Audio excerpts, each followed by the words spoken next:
Suspense.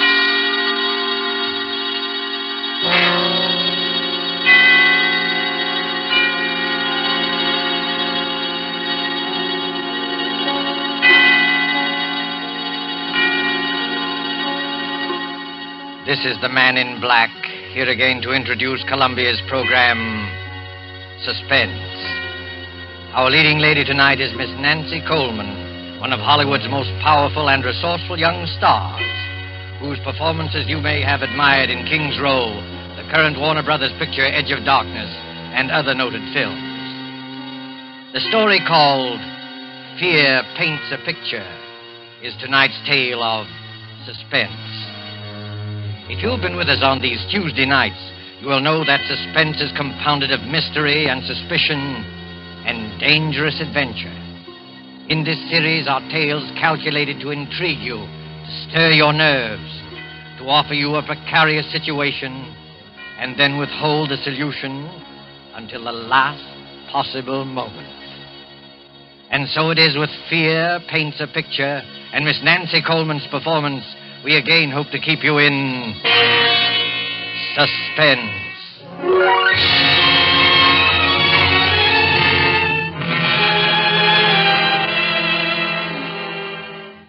There is a picture hanging on a wall. You look at it casually. An extraordinary picture, you'll say, skillfully done. Look at those fine brushstrokes, those superb colors. But isn't the subject matter a little bizarre? It is something more than just bizarre. But let us begin from the beginning with the death of Benjamin Powell, a rich and strange man. There were dark rumors about the Powells. His wife had died many years ago. No one knows how. But Benjamin Powell had a daughter, Julia, a high-strung and neurotic girl. And many of us wondered about her, too.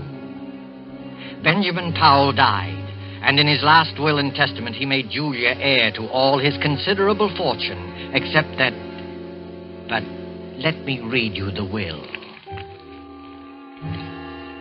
I, Benjamin Powell, being of sound mind and in full possession of all my faculties, hereby request that after my death, my daughter Julia live with Mr. Harvey Lyons, my lifelong friend, until her 23rd birthday, at which date all my worldly belongings will come into her possession, provided that nothing untoward happens to her by that time. But in the event that she is incapable of taking over my estate upon her 23rd birthday, I hereby appoint Harvey and Laura Lyons as my final heirs, there being no other living blood relatives, and trust to their judgment that they will take care of Julia adequately and with kindness. Signed, Benjamin Powell. 3 months later, seated around the huge, ornate fireplace of the dark wainscoted living room, are 3 silent people. The heavy drapes that run from the high ceiling to the floor move softly in a gust of wind. For the past quarter hour, no one has spoken. Harvey reads his newspaper, Laura knits with nimble fingers, and Julia stares with unseeing eyes at an unopened book. You're not reading, Julia. I'm not concentrating. Are you feeling all right? I'm all right. You do look a little tired, Julia. Perhaps you'd better get some rest. I'm not tired, Harvey. I've been wanting to ask you... In a week, Julia will be 23. Isn't that wonderful, Harvey? Next Tuesday's her birthday. We'll have a party. I'll get old Tom and his fiddle, and we'll have a real old-fashioned party. Harvey, what did Father mean by the will? The will? Julia, perhaps you better go to bed. You look a little pale. The will said I might not be able to take over the estate by my 23rd birthday. What does it mean? I don't remember that. I didn't read the will very carefully. Yes, you did, Harvey. You know what I'm talking about. Perhaps we better discuss it in the morning. You're tired, I'm Julia. not tired, Laura. Please, Julia, I'd rather you wouldn't ask me. That's a delicate handkerchief, Julia. Twisting it will only tear the lace. I'm sorry. I didn't realize it. It's one of your best handkerchiefs. It's no use, Laura. I've got to know. You're a very high-strung girl, Julia. And I'd rather not upset you before bedtime. Upset me? You sort of get moody very often, Julia. Harvey. Laura, I'm not going to bed until I find out what all this means. I've got to find out. You don't like your room, do you? No, I don't. It's too big. The wallpaper. I don't like the pictures on the wall. There's nothing wrong with a big room. Everyone prefers a large room. Everyone likes pictures on the wall. Well, maybe it's the kind of pictures. Yes, it's the pictures. They rub me the wrong way. You see, your feelings about things are different. Different from the feelings of normal people. Normal people? Oh, I'm sorry. I shouldn't... I can't stand this torturous way of telling her. I'll tell you, Julia. Your mother died in an asylum. She went mad after her 23rd year. It's been in the family for generations. I never saw my mother. I thought... We didn't want to tell you this. I wish we hadn't, but you forced us. You mean I'm liable to become insane? Well, you see, any one of us can become insane. There's nothing wrong with me. I'm perfectly all right. I'm as sane as anyone. Being high-strung doesn't make me mad. I don't like it here. I don't like this house. I'm sane. I'm sane. Of course you are, Julia. There's nothing the matter with you. You'll be all right. Your father wasn't sure, that's all. You're as sane as any of us. Come along. I'll take you to your room. We'll have a cup of tea together.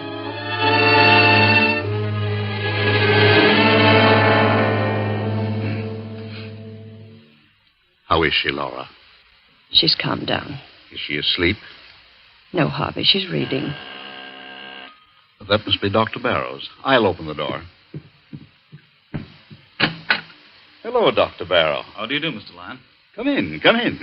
Thank you. This is my wife, Laura. How do you do? I'm glad to meet you, Doctor. Let me take your things. The maid will have your room ready in a few minutes. That's very good of you. Here, sit down and make yourself comfortable. Thank you. Well, how is Julia? She's been very moody lately. Very moody. She seems so unhappy. I've tried to draw her out, but I haven't been much good at it. Is she still grieving over her father's death? No, it isn't that. I don't think she likes our house. She has some queer ideas about her room. And the wallpaper. She doesn't like that. She doesn't like the pictures on the wall either. I've caught Julia several times staring into the mirror, looking at herself with hate. Mm-hmm. I've heard her talking to herself very often. That's nothing. All of us talk to ourselves once in a while. I don't know, Doctor. I don't think she's very stable. There are things that go on in her mind that she won't talk about. All of us keep things to ourselves, things we never talk about. Mr. Powell described Julia's case to me just before he died. I've had occasion to observe her just once. Oh, you knew Mr. Powell, did you? Oh, yes, for quite a number of years. I treated his wife. Poor Mrs. Powell. She went mad. Started somewhat the same way as Julia. Oh, I wouldn't make that comparison. So far, there's no basis for any such theory. Well, then, let's say that Julia has strong dislikes. Took a hate to the pictures in her room. Pictures, eh? I'd like to go up and see her, if she's not asleep. Well, I guess it's all right. She's not asleep yet. Her room's the second from the right as you reach the top of the stairs. Thank you. I'll just stop in for a few minutes.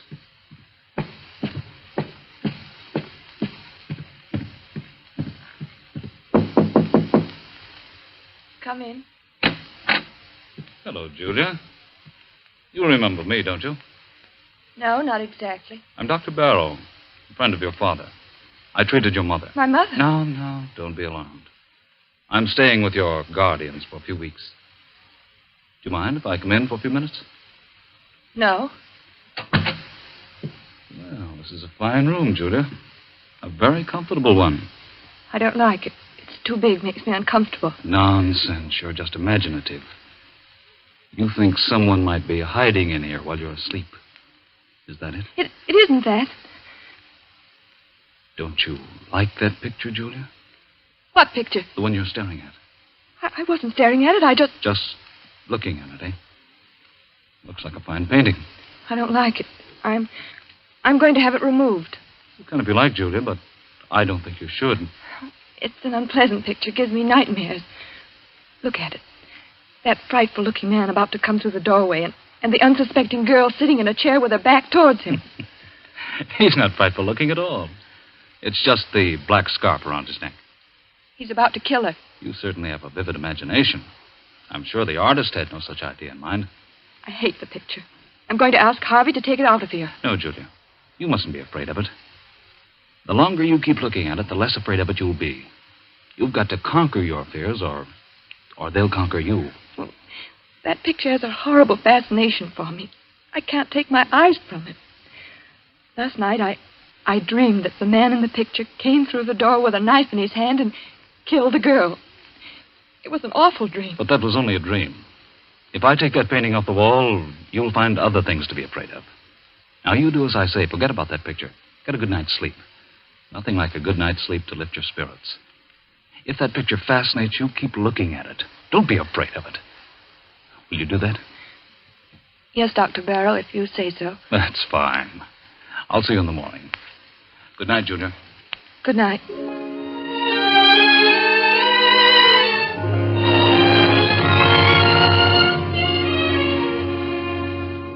In this big rambling house of Harvey Lyons, midnight came and went. One by one, the lights went out, and soon the whole house was blackened by the cover of night. Not a single light gleamed from any window, the ominous rumble of an approaching thunderstorm. In Julia's room, the large room with its many pictures, she was dreaming again of the man in the picture. The figure with the flowing black scarf is alive, and his hands grow longer and longer. Julia tosses in her sleep, as if trying to avoid him, trying not to look at him.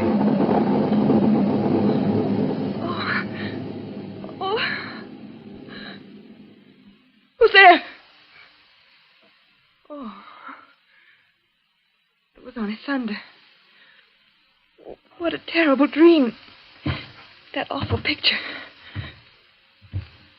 What was that? There's someone in this room. Someone's hiding in this room. The light. Where's the switch? Where is it? Oh, here. There's no one here. It's coming from the ceiling. From up above me.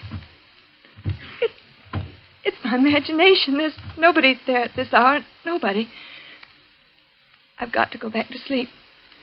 Dr. Barrow said I need sleep.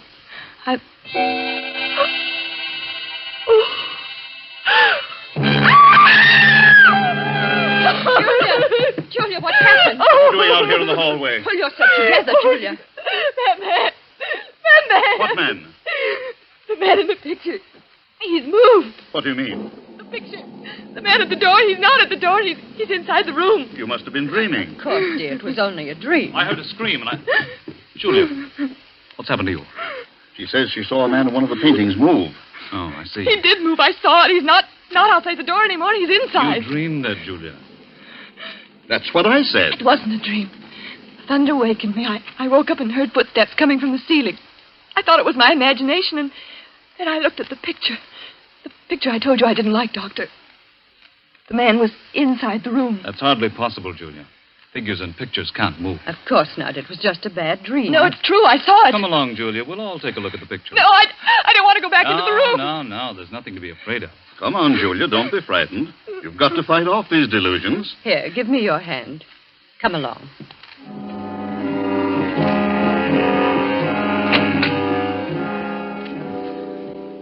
Well, now, what picture was it? The one near the bed. Oh, yes, the picture by Gregory. It's one of our oldest paintings. Well, there it is. It's the same as I saw it a few hours ago. Look at it, Julia. I can't believe it. The man with the black scarf is still outside the door. And he'll stay there until that picture crumbles to dust. I could have sworn I saw him inside the room approaching the girl. Dreams can be very vivid. And there are no footsteps coming from the storeroom. I must be out of my mind. I could have sworn. Nothing at all, Julia. All of us occasionally have vivid, realistic dreams. Once I dreamed I was being chased by a herd of elephants.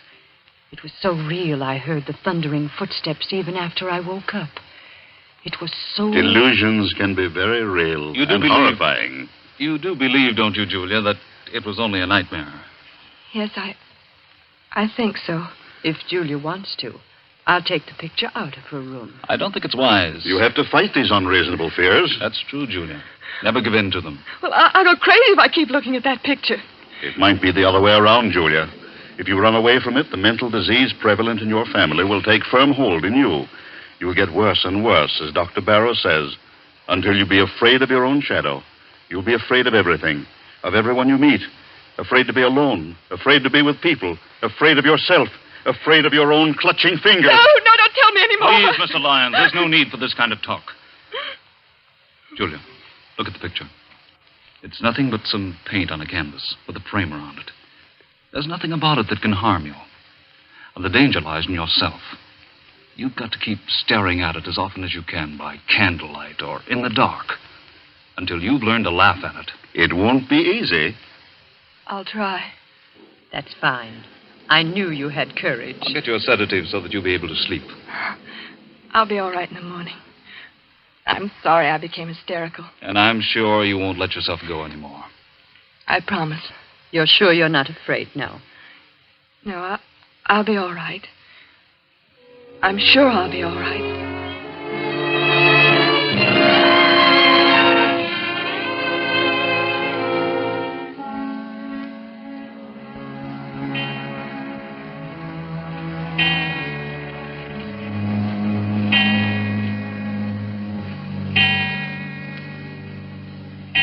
Well, Julia, it's 11 o'clock. You know what Dr. Barrow says. I'm not at all sleepy, Laura. I'd rather stay up for a while. I'm in the middle of a fascinating story. You run along. I'll go to bed presently. Is anything wrong, Julia? Oh, no, of course not. Everything's fine, Laura. You're afraid to go to sleep, aren't you, Julia? No, it isn't that. Is that picture bothering you again? Yes. Last night I heard footsteps again. Sound woke me, and the figure in the picture, it moved. It moved closer to the girl. Oh, how terrible. Why didn't you call me? We thought you were over it. It hasn't bothered you these past 3 nights. Well, I didn't want anyone to know. I took some sleeping tablets, and I fell asleep again. In the morning, the picture was the same as ever. That's a brave girl. Laura, do you think I'm crazy? Of course not. You're as sane as I am. Tell me the truth. I must know. You're just nervous and high-strung, and you have a vivid imagination, that's all. You're trying to soothe me. Why didn't you tell the doctor that you thought the picture moved? I was ashamed. You shouldn't be ashamed. Dr. Barrow is here to help you get well. I don't think you are. Oh, that must be Harvey and Dr. Barrow now. Hello, Laura.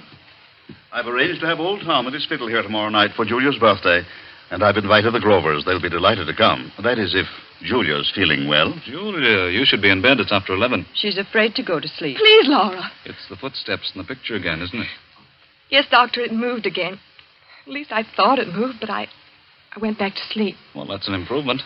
At least you didn't get hysterical and try to run away like the last time. You were all right for a few nights. It's come back. There isn't much I can do for you, Julia, except to tell you to go to sleep. Fight off these delusions. You've got to do that. Come, Julia, I'll go with you to your room. Well, perhaps you can sleep in my room tonight, Laura. Just tonight. I'll feel a lot more comfortable tomorrow night. I'll be able to face it alone much better. No, Julia, that would be an admission of defeat. All right, if you think it's best. Good night. Good night, Julia. Well, keep up your courage. It doesn't look so good, does it, Doctor? Well, not too good, but it's not hopeless. She has an unstable mind subject to delusions which become very real to her. Her obsession about the picture's not so bad. We all suffer occasionally from optical illusions, but hearing footsteps coming from the storeroom above her is... Storeroom? How did you know there's a storeroom above her? Your wife told me. Oh, of course. Well, that storeroom hasn't been opened in years. I guess there's no point in investigating it, is there? I don't think so. Those footsteps, like the moving figure in the painting, are all in her mind. Her mother behaved just like that before she went mad, didn't she? Well, there's some similarity. You haven't been to the storeroom recently, have you? No, I just mentioned to you that it hasn't been opened in years. Oh, yes, so you did. Forgive me for not listening more closely. That's perfectly all right, Doctor. Well, I just hope that Julia will be well for her birthday party tomorrow. Oh, I had no idea she was having a birthday. How old will Julia be? She'll be 23. Well, I must remember to get her a gift. Oh. Well, I guess I'll go to bed. So will I. I'll see you in the morning.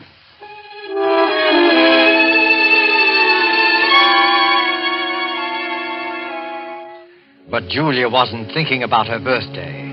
During the 10 or 15 minutes she spent in Laura's room, fear fluttered in her heart.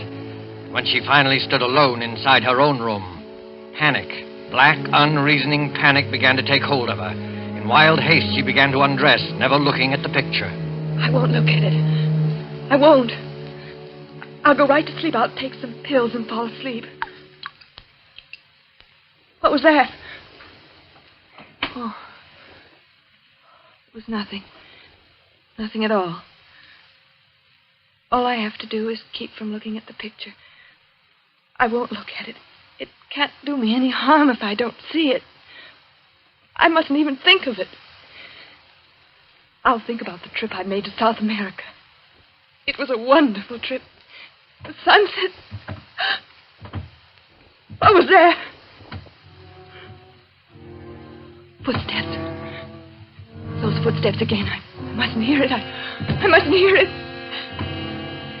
It was a wonderful trip. The blue Caribbean. Rio's a beautiful city. Sugarloaf Mountain, the music, the dancing.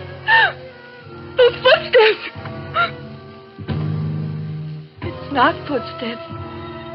It's just my heart beating. I'll close my eyes. I'll sleep. Sleep. Why can't I sleep?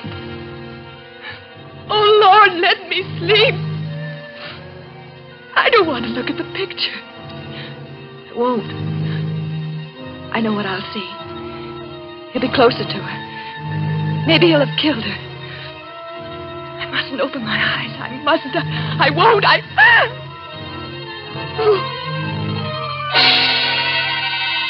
I've got to look at it.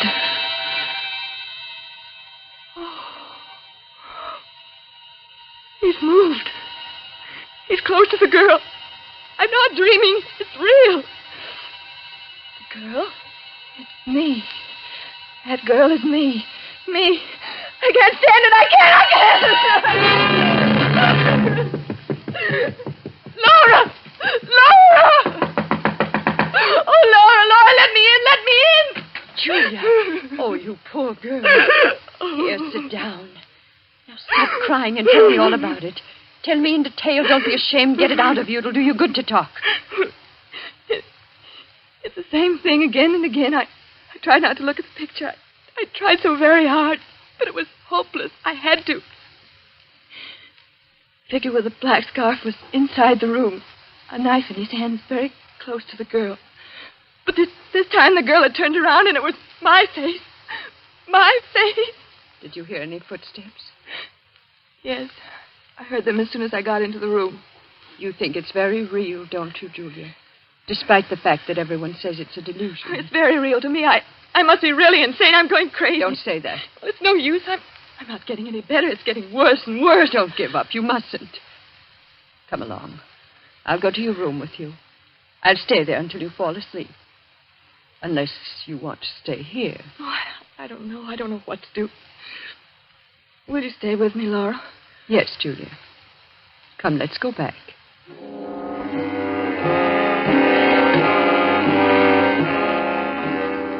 Well, the picture doesn't seem to...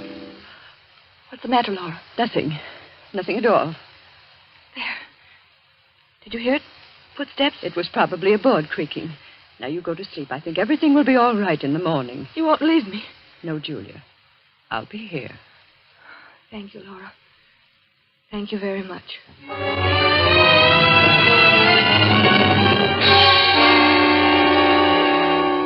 Laura stayed in Julia's room until she was sure that she was fast asleep. Then carefully she tiptoed out of the room, closing the door gently behind her. Julia slept peacefully, feeling safe and secure. Several hours passed, and then suddenly Julia awoke. She sat bolt upright and wide awake with her heart pounding away. Laura. Laura, is that you? Laura!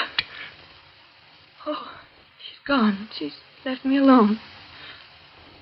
But I'm not alone. Something woke me. The picture. It's the picture. I must look at it again. If he's moved again, I don't know what I'll do. I'll turn around and look straight at it. I look straight at it. Oh! He's killed the girl. He stabbed her. He stabbed me. I'm the girl. Oh, I got to get out.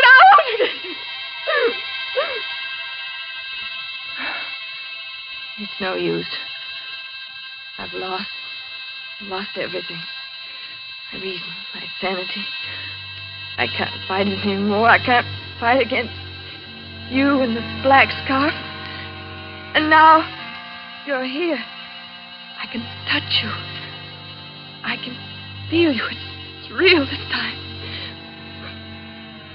What do you want me to do? No. I won't run away. I won't scream. Do I want to spend the rest of my life in an asylum like my mother?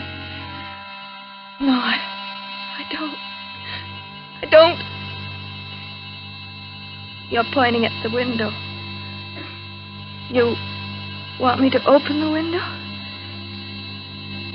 Yes. I'll open it. You say it will be best for everybody if I jump. Yes. It's the only way out. The only way. I'll do it. I'll do it now without thinking. It will only take a moment. Julia! Harvey, Stop. Laura. We came just in time. I've got her, Harvey. She's safe. I'm safe. You can come out from behind that chair, my friend. Friend? Come out or I'll shoot. I don't understand. My head's going around in a circle. I can explain everything. I was merely Dr. observing Julia. Barrow. Procedure was a little unusual. I'll do the explaining, Dr. Barrow. You tried to drive Julia crazy. Tried to drive me crazy. That's right. He tried to do it with the picture. You're all making a serious mistake. Mistake? Look at the picture. The figure is inside the room stabbing the girl. No, it wasn't your imagination, Julia. He painted several pictures, each one of them with a figure close to the girl. He used the storeroom upstairs. That's why you heard footsteps. I got suspicious when I found a black scarf in his room. And when I looked at the picture a little while ago, it was full of dust. I dusted it off myself a few hours before. Yes, and Dr. Barrow seemed to know there was a storeroom above you. I couldn't understand how he knew that since it had been closed for years. But why? Why should he want to drive me crazy? Because he's not Dr. Barrow. He's Ralph Powell, your cousin, who disappeared many years ago. Everyone thought he was dead. After I got suspicious, Harvey and I went up to the storeroom and found a lot of pictures he's been painting. This scoundrel is a very talented artist. He's been changing the pictures on the wall. His plan was to drive you insane and then contest the will, since he's your nearest blood relative. Oh, horrible, and I really thought it... I had no intention of killing Julia. I swear I didn't. I just wanted to frighten her. Almost jumped out of the window. I might have been dead. Right now, lying dead outside. Don't think about it, Julia. It's all over now. You're all right. I'm not insane. Of course not, Julia. Why, I almost forgot. It's already Tuesday. Happy birthday, Julia. How does it feel to be 23 years old? It feels wonderful.